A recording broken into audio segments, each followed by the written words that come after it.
My father sent a message, "We've chosen to sever all contact. Stay away from us forever." My sister liked the text. I responded, "I'll remove my name from every loan tomorrow." By midnight, the family chat was a storm of capitalized yelling. I was on my lunch break at work, skimming emails, when the notification popped up. Dad's name appeared at the top of my screen, and for half a second, I thought maybe he was checking in. Maybe asking how the presentation went last week, or if I'd heard back about the promotion. Something normal. Something that acknowledged I existed as more than a convenient signature on paperwork. The message loaded, and I read it twice before the words actually registered. "We've chosen to sever all contact. Stay away from us forever." No preamble. No explanation. Just a cold, clinical declaration that I'd been excommunicated from the family I'd spent 29 years bending over backward to support. My phone buzzed again before I could even process the first blow. Madison had liked the message. My younger sister, the golden child who never met a family drama she couldn't make worse, had actually taken the time to react with a thumbs-up emoji to our father telling me to disappear. I sat there in the break room, my half-eaten sandwich forgotten on the table, staring at that little blue thumb. The fluorescent lights hummed overhead. Someone's leftovers were rotating in the microwave, filling the air with the smell of reheated fish. Everything felt surreal, like I'd slipped into an alternate dimension where my family could just discard me via text message and my sister would celebrate it. My hands were shaking when I typed out my response. I didn't let myself think too hard about it, didn't draft and redraft like I usually did when communicating with them. I just wrote what came to mind and hit send. "I'll remove my name from every loan tomorrow." Then I turned off my phone, finished my lunch, and went back to work. I had a meeting with a client at 2, and I wasn't going to let my family's latest dysfunction ruin my professional life the way they'd ruined everything else. The thing is, I'd always been the responsible one. While Madison was partying through college on mom and dad's dime, racking up credit card debt and changing majors every semester, I was working 2 jobs to pay my own tuition. When mom wanted to refinance the house to take a European vacation, I was the one who co-signed because my credit score was immaculate and theirs was in the toilet. When dad decided to lease a truck he couldn't afford, who do you think guaranteed that loan? When Madison needed a car after totaling her third one, who signed as the primary borrower because her credit was so trashed no dealership would touch her? Me. Always me. The dependable daughter. The one who showed up, signed the papers, wired the money, and asked for nothing in return except maybe a little acknowledgement. A little respect. I never got it. Instead, I got years of backhanded comments about my weight, my career choices, my decision to stay single rather than settle for whatever loser they thought was good enough. I got excluded from family photos because Madison said I'd ruin the aesthetic with my outfit choices. I got lectured about being selfish when I couldn't drop everything to help them move furniture or dog sit or drive 3 hours to attend some cousin's baby shower. But I kept showing up. I kept signing. I kept being the safety net, because that's what family does, right? You support each other. You help when times are tough. Apparently, that philosophy only flowed one direction. I turned my phone back on during my drive home from work, and it immediately started vibrating like it was having a seizure. Texts, missed calls, voicemails. The family group chat, which I'd been added to years ago but was rarely active in unless someone needed something from me, had exploded with activity. I waited until I was parked in my apartment complex before I opened it. "Madison, are you serious right now? Mom, Jessica, how could you threaten us like this? Dad, this is why we made the decision we did. You're vindictive and selfish. Madison, you're literally trying to destroy us. Mom, please reconsider. Let's talk about this like adults. Madison, I need my car, Jess. I have a job." That one almost made me laugh. Madison had worked at the same boutique clothing store for 6 months, and she'd already called out sick more times than she'd worked full shifts. "But sure, tell me about how essential your car is." The messages kept coming, each one more frantic than the last. Uncle Tim had apparently been added to the chat, and he was weighing in with his usual wisdom about how family needs to forgive and forget. Aunt Laura was sending prayer hand emojis. Cousin Derek, who I hadn't spoken to in 5 years, suddenly had opinions about my character. I scrolled through it all with a strange sense of detachment. These people had just told me to stay away forever. Dad had actually typed those words. And now, less than hours later, they were melting down because I'd agreed to respect their wishes. The only thing I was taking with me was the financial anchor they tied around my neck. I didn't respond to any of it. Instead, I opened my banking app and started documenting everything. The house refinance was in my name and Dad's, with me listed as the primary borrower because his debt-to-income ratio was too high to qualify solo. The truck lease had my signature as the guarantor. Madison's car loan was entirely under my name and SSN because she defaulted on so many obligations that no lender would approve her directly. There was also the personal loan Mom had begged me to take out 2 years ago when she wanted to renovate the kitchen. $20,000 at a decent interest rate because of my credit, with monthly payments of $380 automatically deducted from my account. She was supposed to reimburse me. She'd made exactly 3 payments before the excuses started. I'd been carrying all of it, every single month, like it was my responsibility. Making sure nothing went into collections, protecting the credit I'd worked so hard to build, even as my own savings stagnated and my dream of buying a place of my own kept getting pushed further away. Tomorrow, I'd start making calls. I barely slept, but when my alarm went off at 6:30, I was already awake. I made coffee, got dressed in my best business casual, and sat down at my kitchen table with my laptop, my phone, and a legal pad covered in notes. The house refinance was first. I called the loan servicer at exactly 9 a.m. when they opened. The representative who answered sounded bored until I explained what I needed to do. I'm listed as a co-borrower on a mortgage, and I need to remove myself from the loan. Ma'am, you can't just remove yourself from a mortgage. The loan would need to be refinanced with the remaining borrower qualifying on their own, or the property would need to be sold. Perfect. What are my options for initiating that process? There was a pause. Is the other borrower agreeable to this? That's not my concern. I'm terminating my financial obligation to this loan. If the other party wants to keep the house, he'll need to refinance in his own name. If he can't qualify, the house will need to be sold. I'd like to start whatever paperwork is necessary to make that happen. The representative transferred me to a supervisor.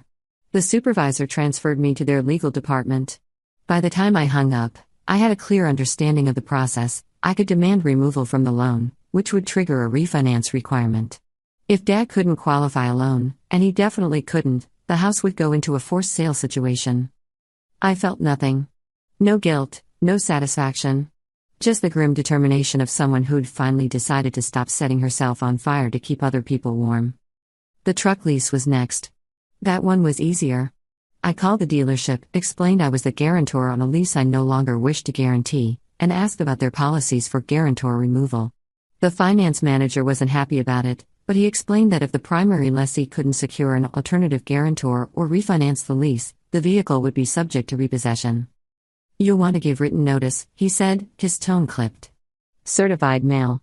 We'll need to reassess the lessee's qualifications without a guarantor, and if he doesn't meet our requirements, we'll begin the recovery process. How long does that typically take? 30 to 60 days after we receive your notice. I drafted the letter before lunch. Madison's car was the one I'd been dreading. The loan was entirely in my name. Legally, it was my car. She was just driving it because I'd been trying to help her get back on her feet after her last disaster. The insurance was under my policy. The registration was in my name. I could just take it back. The thought sat with me while I ate a salad at my desk, scrolling through the increasingly unhinged messages in the family group chat. Mom was now claiming I was having some kind of breakdown and needed therapy. Dad was threatening to sue me for financial abuse, which would have been funny if it weren't so perfectly on brand. Madison had sent about 40 messages, ranging from angry to pleading to angry again, with several voice memos thrown in that I didn't bother listening to. Uncle Tim had apparently appointed himself the family mediator and was trying to organize some kind of intervention conference call. Aunt Laura was still sending prayers but had also started subtly implying I was being controlled by Satan. The thing was, I didn't feel out of control.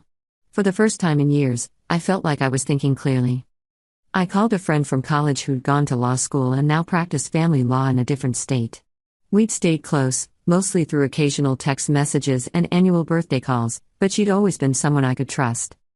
Lauren, hypothetically, if someone co-signed on a bunch of loans for family members and now wanted out, what would be the cleanest way to handle it? She was quiet for a second. Jessica, is this about your family? Hypothetically. Right. Hypothetically, if someone had their name on loans as a guarantor or co-borrower, they'd have legal options depending on the specific loan types. Mortgages are trickier and usually require refinancing or sale. Car loans and leases can often be resolved by demanding removal and forcing the primary borrower to requalify. Personal loans depend on the terms, but if you're the primary borrower and someone else benefited, you could potentially sue for repayment, though that's messy and expensive. What if the car loan is entirely in the hypothetical person's name, and they just let a family member use the vehicle? Lauren laughed, but it wasn't a happy sound. Then hypothetically, that person owns the car and can repossess it whenever they want. It's their property. What did your family do to you? I told her. Not everything, but enough. The years of being taken for granted, the financial burden I'd been carrying, the constant criticism and exclusion. The text message from Dad, and Madison's thumbs up. When I finished, Lauren was quiet for a long moment. Take the car, she finally said. Take it today. Don't tell them you're coming. Just go get your property back before they can hide it or disable it or do something stupid. And Jessica? Document everything. Every loan, every payment you've made, every text message. If they try to take legal action against you, you'll need proof that you've been more than fair. I left work early, claiming a family emergency. It wasn't even a lie. Madison still lived with our parents, in the house I was co-signed on, driving the car I owned, working her part-time job when she felt like it and spending her money on whatever whim struck her fancy. I knew her schedule. She'd be at work until 6, and Mom and Dad both had jobs that kept them out until at least 5:30. I had a spare key to the house and a spare key to the car. I'd kept them for emergencies, never imagining I'd be using them like this. The neighborhood looked exactly the same as always when I pulled up. Neat lawns, identical suburban houses, American flags on a few porches. I'd grown up 3 blocks away, in the smaller house my parents had sold before they upgraded to this one. The one they'd needed me to co-sign for because their credit was wrecked from years of living beyond their means. Madison's car, my car, was parked in the driveway, gleaming white in the afternoon sun. I'd made every payment for 3 years. I'd paid for the insurance, the registration, the maintenance. I'd eaten the cost when she'd gotten a speeding ticket and didn't bother to pay it until it went to collections, tanking the insurance premium. I parked on the street, walked up to the car with my key, and unlocked it. The interior was a disaster, as expected. Fast food wrappers on the floor, makeup scattered across the passenger seat, someone's jacket crumpled in the back. It smelled like artificial cherry air freshener and stale French fries. I started the engine and drove away. It felt surreal, like I was stealing something even though it legally belonged to me. I kept expecting someone to run out of the house and yell at me to stop, or for the police to pull me over. But the neighborhood stayed quiet, and I made it back to my apartment complex without incident. I parked the car in my assigned spot, locked it, and went inside.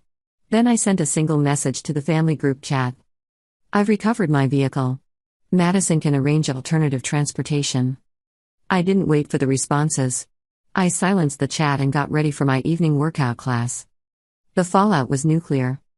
By the time I got back from the gym, sweaty and endorphin buzzed and feeling more like myself than I had in months, my phone had practically melted from the volume of incoming messages and calls. The family chat had over 200 new messages. I'd been removed and re-added 3 times, apparently as some kind of punishment, before they realized they needed me in there to yell at me. Mom had left voicemails crying about how cruel I was being. Dad had sent a text threatening to call the police and report the car stolen, which would have been hilarious if he'd actually tried it. Madison had posted something on Facebook about narcissistic family members and betrayal, tagging me in it until I untagged myself and changed my privacy settings. The extended family had also escalated their involvement. Cousins I barely knew were sending me private messages calling me selfish and heartless. Uncle Tim had attempted a group video call that I declined. Aunt Laura had apparently started a prayer chain at her church specifically about my soul. The only person who hadn't contacted me was my grandmother, Mom's mother, who lived in a retirement community in Arizona and generally stayed out of the drama. She'd always been kind to me in a distant, polite way, sending birthday cards with checks for $50 and asking generic questions about my life during the holidays. Around 9 p.m., my phone rang with a number I didn't recognize. I almost didn't answer, assuming it was another flying monkey from the family tree, but something made me pick up. Jessica?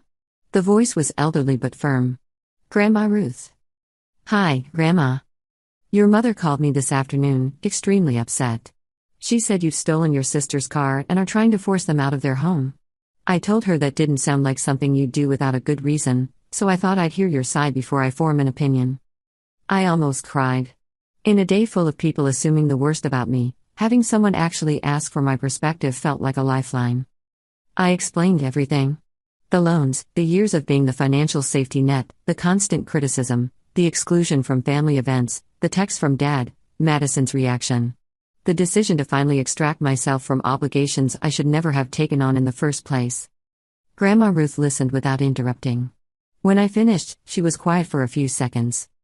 Your grandfather and I loaned your mother money once, when she and your father were young and struggling. $5,000, which was a lot back then. We agreed they'd pay it back when they could. They never did. Not $1. When we brought it up years later, your mother said she didn't remember it as a loan, that she thought it was a gift. She seemed genuinely confused that we expected repayment.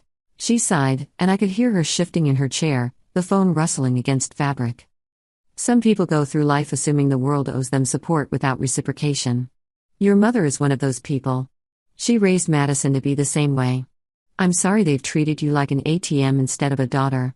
You're doing the right thing by protecting yourself, even if they can't see it. We talked for another 20 minutes.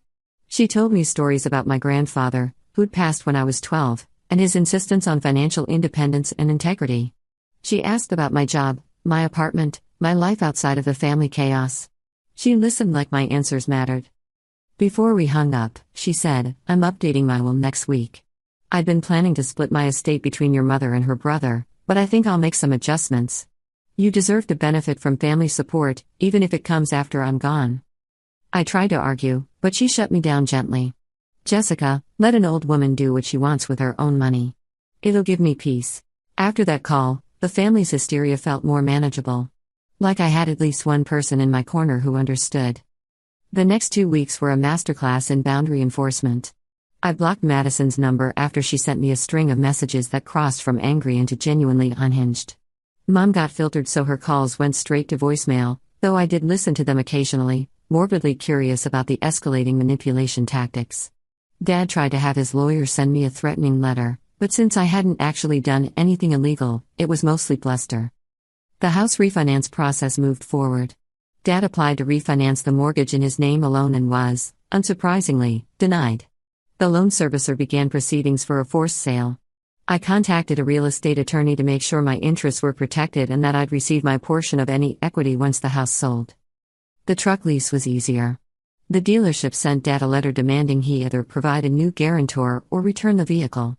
He managed to find somebody from work who agreed to co-sign, probably without fully understanding what he was getting into, so at least that problem resolved itself without the truck being repossessed. Madison's transportation situation became a whole saga on social media. She posted daily about the injustice of having her car stolen by her terrible sister, conveniently leaving out the part where it had never been her car to begin with. She set up a GoFundMe to raise money for a new vehicle, which raised about $300 before people apparently got tired of her story.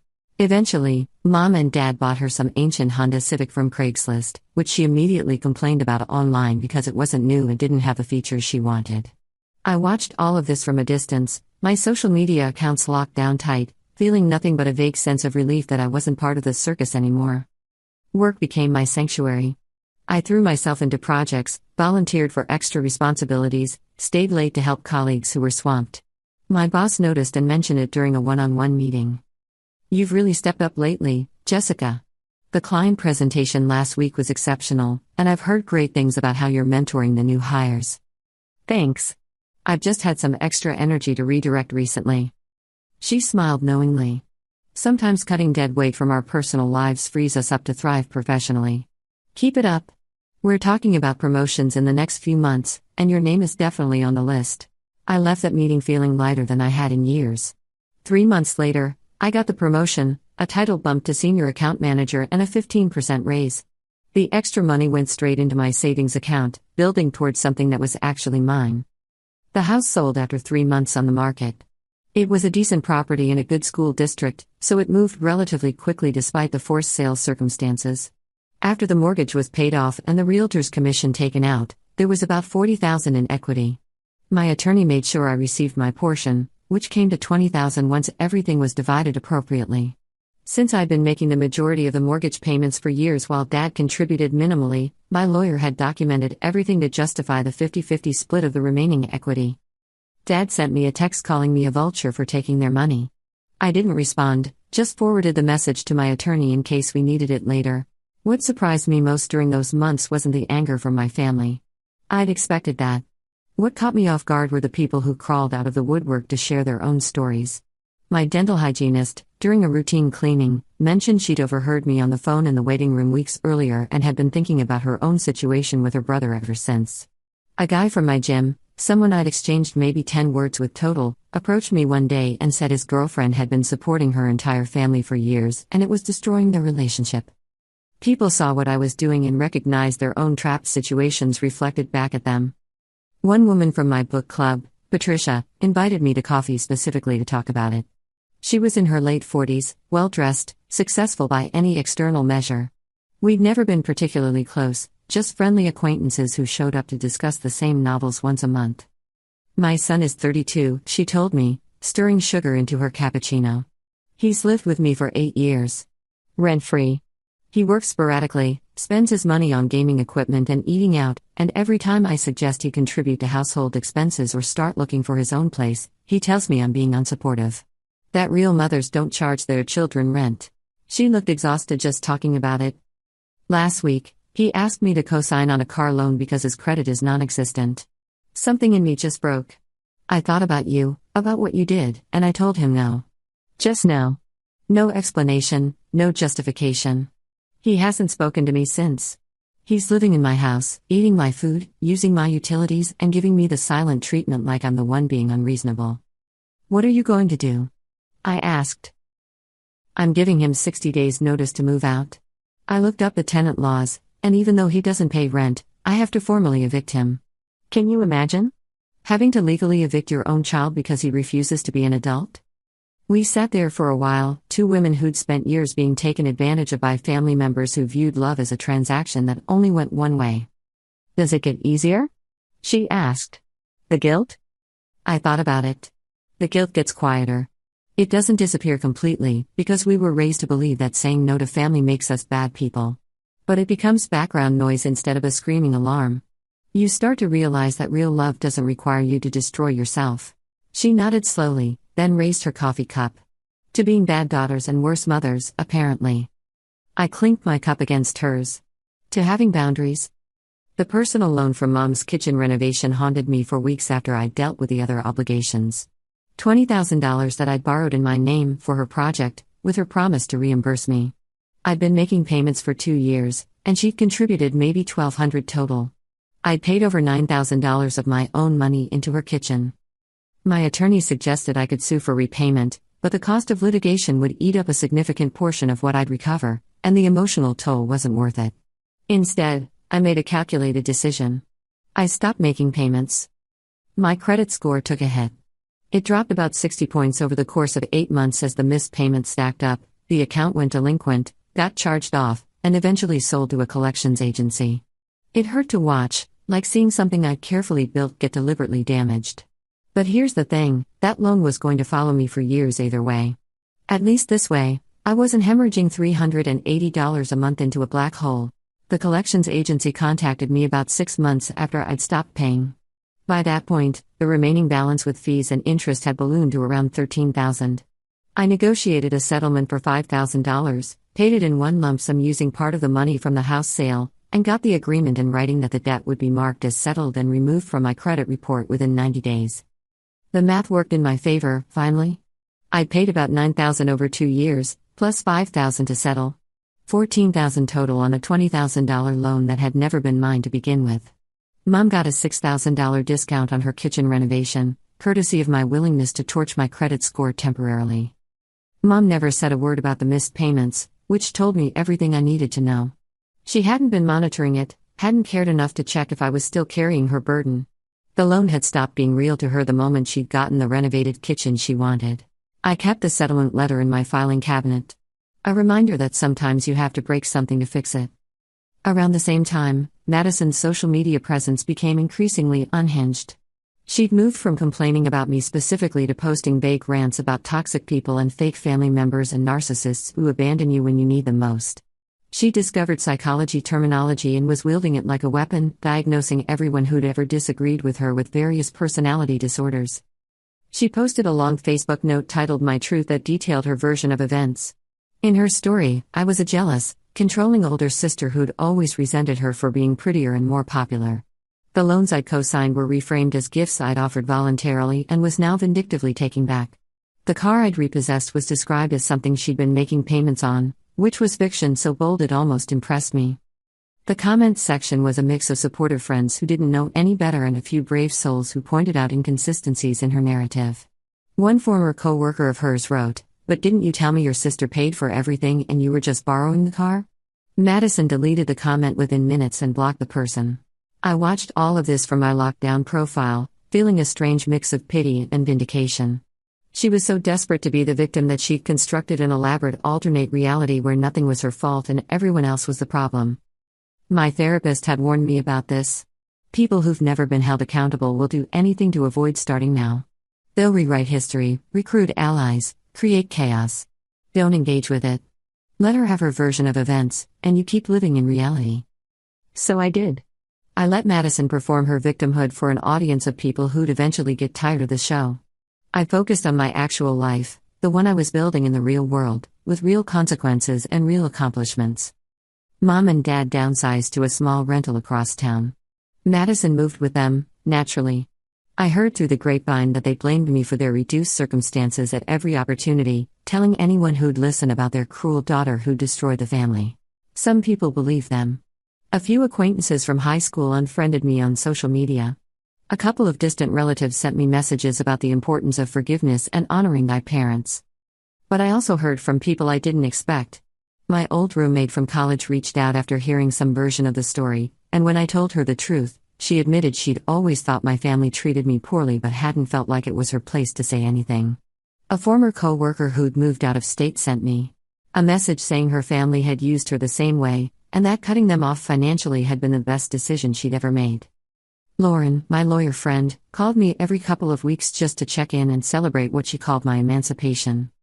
I started therapy. Not because I thought I'd done anything wrong, but because carrying that family dysfunction for almost 3 decades had left its marks, and I wanted to process it with someone trained to help.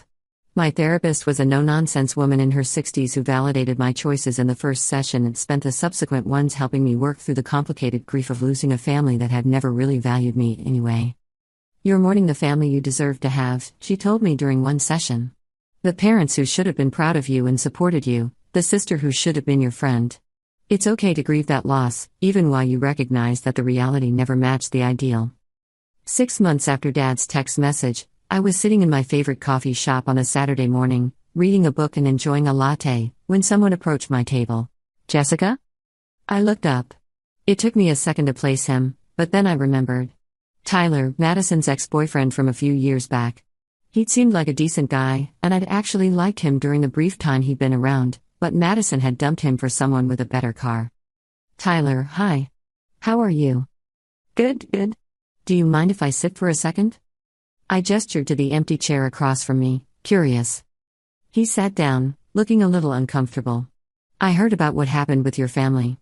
"Well, I heard Madison's version first, but then I ran into your old roommate, Amanda, at a party last month and she told me the real story." "Ah. Yeah, it's been a whole thing. Listen, I just wanted to say I'm sorry for what you went through. I dated Madison for almost a year, so I saw firsthand how your family treated you. You were always the one they called when something needed to be fixed or paid for, and I never heard them say thank you. Not once." He ran a hand through his hair, looking genuinely distressed. "Madison used to complain about you constantly, but all her complaints were basically just mad that you weren't doing even more for her. Like she'd be upset that you couldn't loan her money for concert tickets because you had rent due, and she'd talk about how selfish you were. It drove me crazy. That's actually part of why we broke up. I couldn't deal with how entitled she was about everything. I didn't know what to say. I'd gotten so used to being the villain in my family's story that having someone validate my experience felt almost foreign. Thank you for telling me that. Honestly, it helps to know I'm not crazy." "You're not crazy. You're better off without them, in my opinion.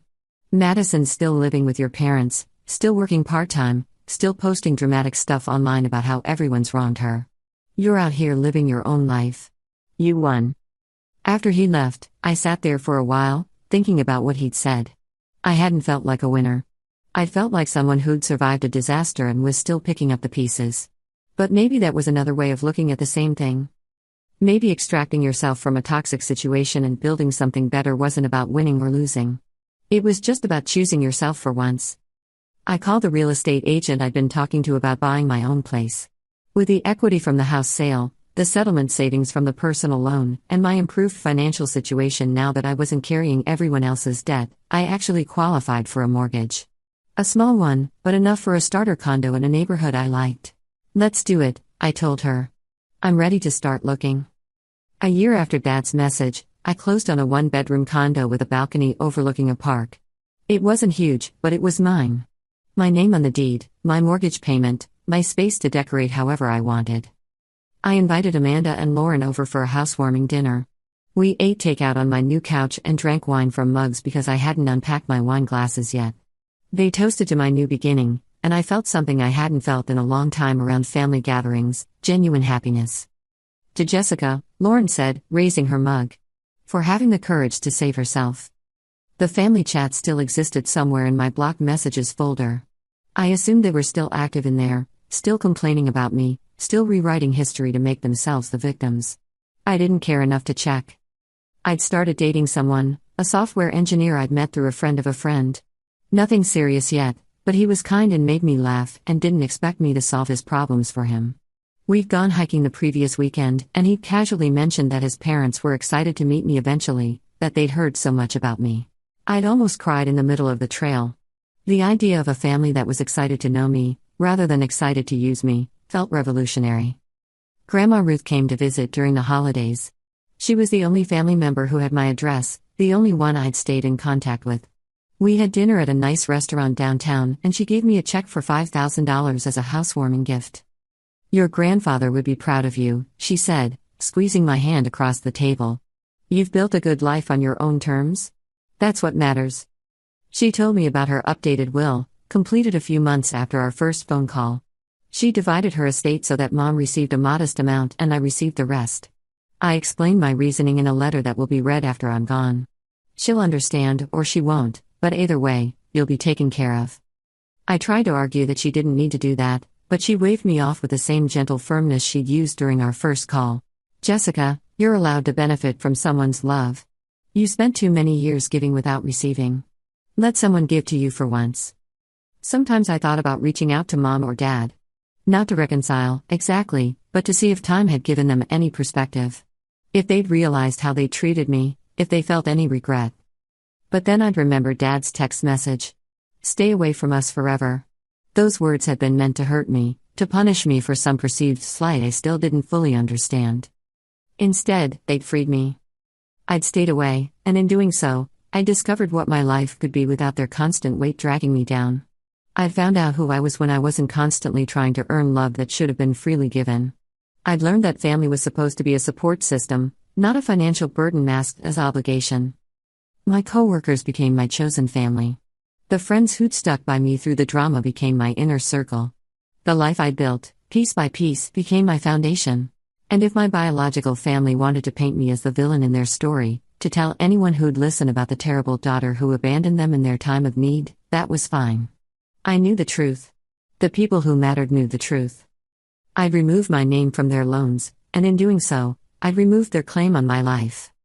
That was the real payback. Not revenge, exactly. Just the natural consequence of their own actions catching up with them. They'd sent me away, and I'd gone, taking my good credit and stable income and willingness to be their safety net along with me. Sometimes the best response to stay away forever is to actually do it. And sometimes, the family you choose for yourself is better than the one you were born into. I was sitting on my balcony one evening, watching the sunset paint the sky orange and pink, when my phone buzzed with a text from an unknown number. For a second, I tensed, wondering if someone from my family had gotten a new phone and was trying to reach me. But it was Amanda, texting from a new number, asking if I wanted to go to a concert next month. Nothing dramatic, nothing heavy. Just a friend reaching out to make plans. I smiled and typed back a yes, then set my phone aside and went back to watching the sunset. Life was good. Not perfect, not without its challenges, but good. Mine. Finally, completely mine. And I'd never sign anyone else's loan again.